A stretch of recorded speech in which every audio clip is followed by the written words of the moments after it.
বেশ কয়েকজন দর্শক আমাদের এই প্রশ্ন করছেন যে বাংলা এডিশনের লাইসেন্স বাতিল নিয়ে আপনার অভিমত কি?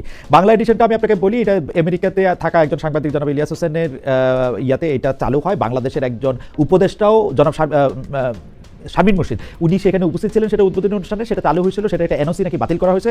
এখন এনওসি বাতিল করা হয়েছে, আমি এটা বুঝতে পারি যে কারণটা হয়তো এই যে জনাব ইলিয়াস হোসেন এই ডক্টর মোহাম্মদ ইউনূসকে অনেক গালাগালি বকাবকি করছেন, কিন্তু ডক্টর মোহাম্মদ ইউনূসের ক্ষেত্রে উনি যেটা করছেন তিনি তো আগেও এটা অনেকের ক্ষেত্রে করছেন। শুধু ডক্টর মোহাম্মদ ইউনূসকে গালি দিলেই কি একটা জিনিস বন্ধ হয়ে যাবে? মানে এগুলি কি মানে প্রত্যেকটা সময় মানে একটা তো হচ্ছে যে আপনি একটা স্ট্যান্ডার্ড রাখবেন যে এই করলে আপনি বাতিল করবেন বা চালু করবেন বা আপনি অনুমোদন দিবেন, আর হচ্ছে আপনাকে গালাগালি করলে আপনাকে বকাবকি করলে আপনি এটা বন্ধ করে দিবেন, আর বাকি সবাইরই বকাবকি করা সবাইরই ইয়া করা, এটা ঠিক আছে? এটা কিরকম?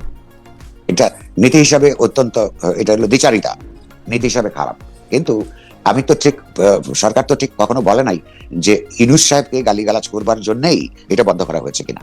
প্রথম কথা হচ্ছে কোন সংবাদ মাধ্যম প্রতিষ্ঠানকে বন্ধ করা উচিত না, মত প্রকাশের সমস্ত মাধ্যমগুলি ঠিক রাখা উচিত, সচল রাখা উচিত। গুরুত্বপূর্ণ যেটা সরকারের বা রাষ্ট্রের বা আন্তর্জাতিকভাবে কতগুলি স্ট্যান্ডার্ড সেট করা আছে যে কোন ধরনের বক্তব্য দিয়ে যদি সমাজে কোনো সাংঘর্ষিক পরিস্থিতিকে উস্কে দেওয়ার কোনো ব্যাপার যদি থাকে এবং যদি নৈরাজ্য তৈরি করবার ব্যাপার থাকে, সেটা নিউজকেও বন্ধ করে দিতে পারে। কথা মানে অর্থাৎ সরকার কি কারণে এইটা বন্ধ করেছে এটা পরিষ্কারভাবে বলা উচিত ছিল, কারণ সরকারেরই মন্ত্রী সেটা উদ্বোধন করেছে।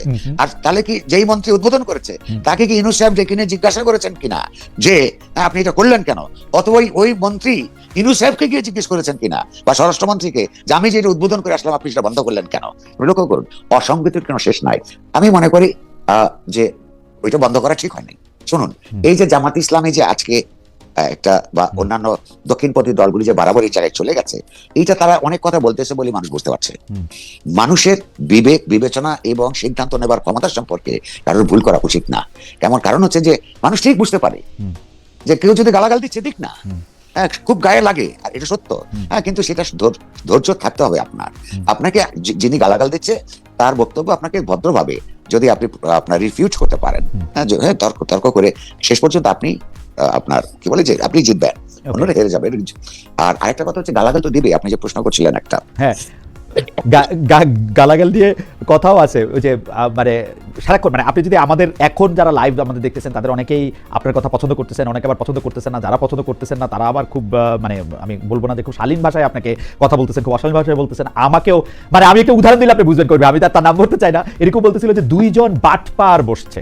এখন আমি পর্যন্ত ঠিক আছে, কিন্তু আপনাকে বলা এটা আমারও এই যে গায়ে লাগে আর কি, যেটাকে আপনি গায়ে লাগা বলতেছেন। তার আগে যে আমি কমেন্টটা পড়লাম, আপনি ইদানিং ভয় ভয় কথা বলেন, দেখেন কমেন্ট আসে এরকম, ওনার নাম হাসনাত কিরণ 3719, তিনি বলছেন খালেদ এখন যে কমেন্ট পড়লেন সেটা যে আপনারই বট বাহিনীর করা কমেন্ট সেটা সহজেই বোঝা গেল। আপনি বলতেছিলেন যে মানুষ নাকি বুঝে, মানুষ তো সহজে নানা রকম কিছু বুঝে দেখি।